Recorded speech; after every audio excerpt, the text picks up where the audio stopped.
भंडारा जिले में बारिश का दौर लगातार जारी है। बुधवार 31 जुलाई को जिले में रुक रुक कर बारिश होती रही, जिससे जनजीवन प्रभावित हुआ। बुधवार को भंडारा शहर का साप्ताहिक बाजार रहता है। ऐसे में ग्राहकों व दुकानदारों को बारिश के बीच व्यवहार करने पड़े। मौसम विभाग ने अगले 2 दिन मध्यम से तेज बारिश होने की आशंका व्यक्त की है। बारिश का सिलसिला ऐसे ही चलता रहा तो फसलों के सड़ने का डर बना रहेगा। 17 जुलाई से जिले में लगातार बारिश हो रही है। भंडारा तहसील समेत जिले के अनेक हिस्सों में बुधवार को रुक रुक कर बारिश हुई।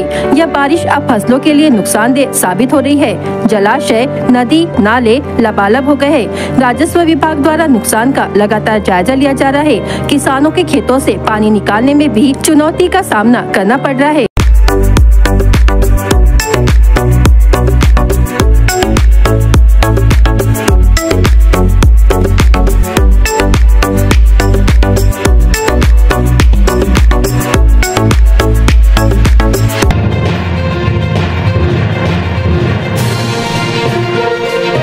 सात दिनों की बारिश से कई गांव में बाढ़ की स्थिति है, क्योंकि अधिकांश महामारियां दूषित पानी और मच्छर के कारण होती है। बाढ़ की स्थिति के कारण महामारी फैलने की संभावना है, इसलिए जिला परिषद के स्वास्थ्य विभाग ने उपाय शुरू कर दिए हैं। जिले में बाढ़ प्रभावित गाँवों पर विशेष नजर रखी जा रही है।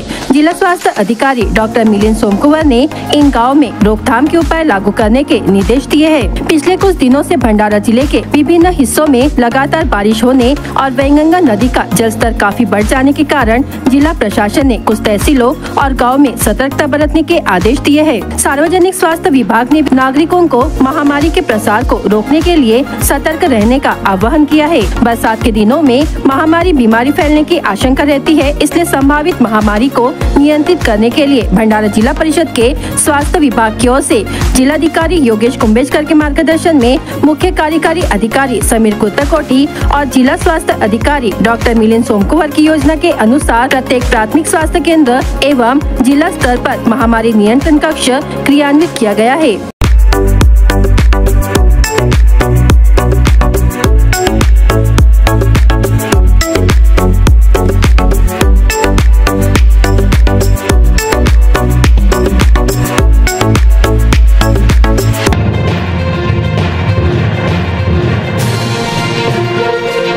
भंडारा के तुमसर मोहाड़ी विधानसभा क्षेत्र के विधायक राजू कारेमोरे के माध्यम से विधानसभा क्षेत्र के 32 स्थानों पर सामान्य स्वास्थ्य एवं निदान शिविर का आयोजन किया गया। इसका उद्घाटन मोहाड़ी में किया गया। शिविर में लगभग 3000 नागरिकों ने लाभ लिया। शिविर में चश्मे, दवाइयाँ निःशुल्क वितरित की गयी तथा मरीजों का ऑपरेशन भी निःशुल्क किया जाएगा।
भंडारा जिले में पहली बार शहर में भजन प्रतियोगिता का आयोजन किया जा रहा है और इस प्रतियोगिता में जिले और जिले के बाहर से 85 से 90 भजन मंडलियों ने भाग लिया है। इस प्रतियोगिता में महिला भजन मंडलियों की भागीदारी काफी संख्या में देखने को मिली। इस भजन मंडल प्रतियोगिता में भीमई महिला कला बौद्धिक मंडल, भजन महिला मंडल की प्रतिभागियों ने जाति पाति से ऊपर उठकर सामाजिक एकता कायम करने के लिए भाग लिया। श्रावण मास चल रहा है, ऐसे में गांव में लोगों के मनों में भक्ति में माहौल बना हुआ है। इसलिए आधुनिक तकनीक के इस युग में मांग है कि इस परंपरा को आगे बढ़ाने के लिए इस तरह की प्रतियोगिता आयोजित की जानी चाहिए। यह भजन प्रतियोगिता जिले में पहली बार आयोजित हो रही है, इसलिए इस प्रतियोगिता की चर्चा हो रही है।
नमस्कार, मी डॉक्टर सोमदत्त ब्रह्मानंद करंजेकर।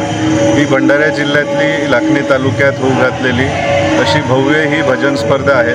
आपल्याला माहिती आहे की भक्तिरस हे माणसाचं मन शुद्ध ठेवण्याचं काम करतं। आपण आपल्या दैनंदिन जीवनात वेगवेगळ्या गोष्टीत अडकलं असतं, पण नामस्मरणाने आपण आपलं मन हृदय शुद्ध ठेवतो आणि असं वातावरण गावागावात निर्माण व्हावं म्हणून हा इथे भजन स्पर्धेचं आपण आयोजन केलं आहे। याच्यात जवळपास 85 मंडळांनी सहभाग घेतला आहे फक्त लाखनी तालुक्यामधून आणि या भजन स्पर्धेत मला पारितोषिक पण मिळावं म्हणून त्यांनी अजून जोमाने प्रॅक्टिस करणं सुरू केलं। गावागावात एक चांगलं वातावरण आहे आणि कलावंतांना ओळख देण्यासाठी हा एक प्लॅटफॉर्म, हा एक स्टेज इथे झाला आहे। मी श्री गुरुदेव घेते अगोदर आणि माझे नाव पूर्ण अर्चना विष्णुदास तळवेकर। आमचं भजन मंडळ आहे माऊलीतर्फे श्री सांप्रदाय माऊली भजन मंडळ हे आमचं भजन मंडळ आहे। हे खूप दूर पण आमचं भजन मंडळ जातात, पण लाखनीत पण आम्ही सुद्धा जसे भजन राहतात तेव्हा आम्ही पूर्ण महिला म्हणजे ह्या भजन मंडळामध्ये ॲक्टिव्ह महिला म्हणजे आम्ही भाग घेत असतो।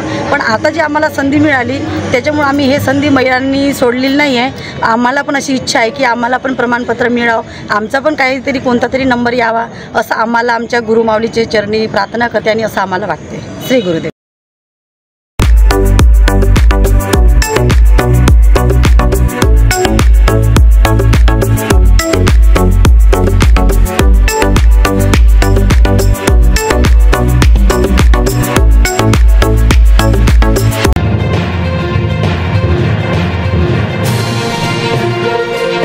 हरित अभियान को बढ़ावा देने के उद्देश्य से जिले में अमृत वृक्ष योजना क्रियान्वित की जा रही है। इसी के तहत कल जिला आपूर्ति पदाधिकारी नरेश वंजारी की पहल पर मौजा चकारा में वृक्षारोपण किया गया। अमृत वृक्ष योजना के लिए निःशुल्क पौधे और पौधों की उपलब्धता के लिए वन महोत्सव केंद्र खोला गया है। सामाजिक वन विभाग ने इसमें पहल की है। ये जानकारी अमृत वृक्ष मोबाइल ऐप पर भी दी जा रही है। इस योजना में 7 अगस्त को पूरे जिले में पौधे लगाए जाएंगे। नमस्कार, मी योगेश कुंभेसकर, जिल्हाधिकारी भंडारा, आपल्या सर्वांना आवाहन करत आहे की महाराष्ट्र शासनातर्फे 2024 वन महोत्सवाअंतर्गत अमृत वृक्ष आपल्या दारी ही संकल्पना राबवण्यात येत आहे। एक पेड़ माँ के नाम या अंतर्गत आपण आपल्या आईच्या नावाने किमान एक तरी वृक्ष या वर्षी लावावा आणि त्याचं संवर्धन करून तो मोठा करावा असं या निमित्ताने आवाहन करण्यात येत आहे। यासाठी जिल्ह्यात ठिकठिकाणी वन महोत्सव केंद्र देखील सुरू करण्यात आलेली आहे, जिथे आपल्याला ही रोपं उपलब्ध करून घेता येतील आणि 31 जुलै आणि 7 ऑगस्ट या 2 दिवशी भंडारा जिल्ह्यात मोठ्या प्रमाणावर नागरिकांनी, अशासकीय संस्थांनी, शासकीय विभागांनी एकत्रित येऊन वृक्ष लागवड करावी असं याचं नियोजन आहे. तर आपण सर्वांनी त्याला साथ द्यावी आणि पर्यावरण संवर्धनामध्ये हातभार लावावा अशी सर्वांना विनंती आहे.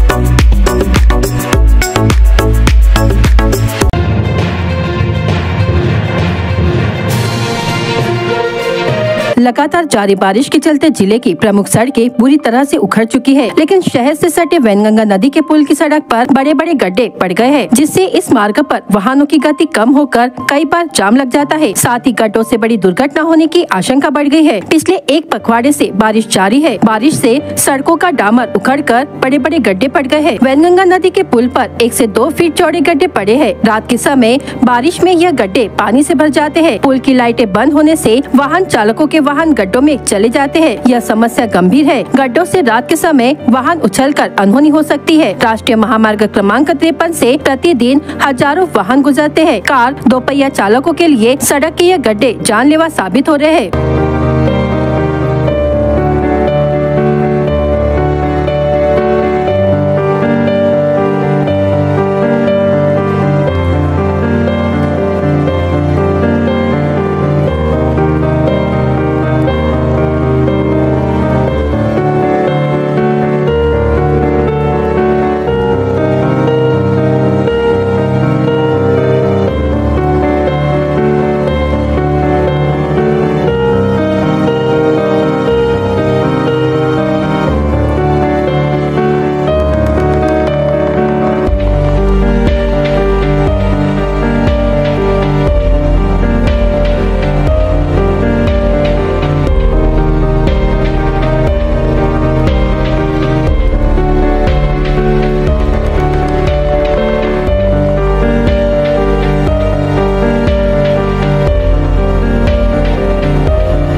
गोंदिया जिल्ह्याच्या अर्जुनी मोरगाव विधानसभा क्षेत्राचे विद्यमान आमदार मनोहर चंद्रिकापुरे यांच्या पत्नी सौ मंजुषा चंद्रिकापुरे यांचे 68वे जन्मदिनाचे कार्यक्रम सडक अर्जुनी तालुक्यातील ग्राम कोहमारा येथील आमदार कार्यालयाच्या प्रांगणात दिनांक 31 जुलै रोजी दुपारी आयोजित करण्यात आले होते. दरम्यान राष्ट्रवादी काँग्रेस पक्षाचे कार्यकर्ते मोठ्या संख्येने उपस्थित होते. उपस्थित पाहुण्यांचे मनोरंजन करण्यासाठी ऑर्केस्ट्राचे आयोजन करण्यात आले होते. यावेळी आमदार मनोहर चंद्रिकापुरे यांनी पत्नीचे वाढदिवसानिमित्त अनेक सुमधुर गीत गाऊन स्वपत्नीला खुश करण्याचा प्रयत्न केला. आमदार मनोहर चंद्रिकापुरे यांनी गायलेल्या गीतांमुळे मंजुषा चंद्रिकापुरे या आनंदाने भारावून गेल्या होत्या. त्याचबरोबर उपस्थित कार्यकर्ते देखील खुश झाले. दरम्यान केक कापून पुढील कार्यक्रमाला सुरुवात करण्यात आली. अनेक उपस्थित पाहुणे मंडळींनी पुष्पगुच्छ देऊन मंजुषा चंद्रिकापुरे यांना वाढदिवसाच्या शुभेच्छा दिल्या.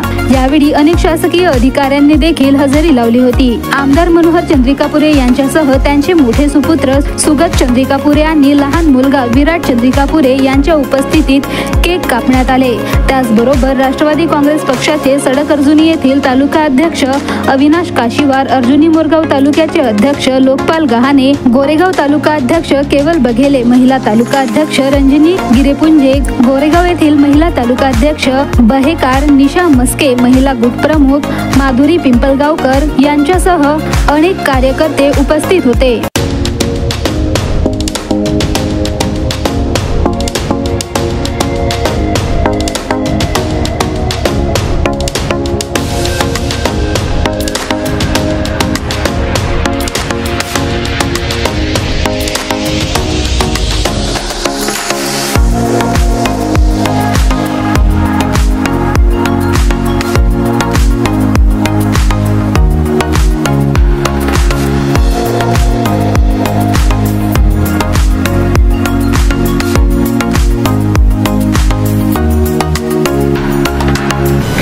सुखी संसाराचा मंत्र एकच आहे की आपण तत्वाची तडजोड करू नये.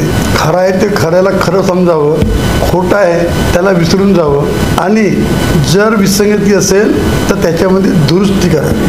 आणि जसं आमच्या मॅडमनी सांगितलेलं आहे की जीवन काय आहे, it's a way of compromise. एक जर पुढे गेला तर दुसराही जर पुढेच जाईल तर मागे तरी कोणाला राहावं लागते. आणि त्यामुळे तुम्ही नेहमीच म्हणता की संसार यामध्ये 2 चाकं असतात, एक पत्नी आणि एक पती असतो. ती चाकं जशी चालतील तितका समतोल आपण ठेवू शकतो. मागे पुढे झाली तर बंडी उलारसुद्धा होऊ शकते. तर म्हणून तेच आहे मंत्र की प्रत्येक माणसाने आपल्या जीवनात त्या तंत्राचा वापर केला तर सुखी होणं हे आपल्या हातात आहे. जगामध्ये कुठला दुःखी माणूस आपल्याला दुःखी करू शकत नाही जोपर्यंत आपल्याला वाटत नाही की आपण दुःखी आहोत. माझा हा कार्यक्रम नेहमीच दरवर्षी होतो, फक्त या वेळेला जागा बदलली. तिकडे नागपुरात सगळ्या फॅमिलीबरोबर मी करत होते, आता ही फॅमिली आहे. ह्या फॅमिलीबरोबर मोठी फॅमिली आहे, त्यांच्याबरोबर मी कार्यक्रम केला आहे. मला फार आनंद वाटतो. मला खूप आनंद वाटला की जे हृदयात आम्ही ठेवलं त्यांना ते लोक येऊन भेटले आणि त्यांनी शुभेच्छा दिल्या. दुसरेही लोक आले, त्यांना पण आम्ही हृदयात ठेवलं. म्हणजे हा परिवार तयार झाला. या परिवाराला विसरू शकत नाही. अगदी ह्याच्यापेक्षा ते उत्साहित असतात. सकाळचं ते गाणं म्हणतात, दुपारी ते जेवण करताना गोष्टी करतात, संध्याकाळी ते जेवणानंतर बरोबर गप्पा मारतात. अगदी आनंदी जीवन जगतो आम्ही दोघं. मी पिढीला एवढंच सांगू शकते, लाईफ लग्न म्हणजे ॲडजस्टमेंट. तुम्ही ॲडजस्ट कराल तितकं तुमचं तो फॅमिली जीवन फार चांगलं जाईल. बघा, माझे मिस्टर बाहेर जातात तेव्हा मी त्यांची जितकी कामं आहे ती घरात करून ठेवते. आल्यानंतर आम्ही म्हणतो तुम्हाला उशीर झाला तर ठीक आहे, आज उशीर झाला, उद्या तुम्ही लवकर या. आणि ते ॲडजस्ट करतातही.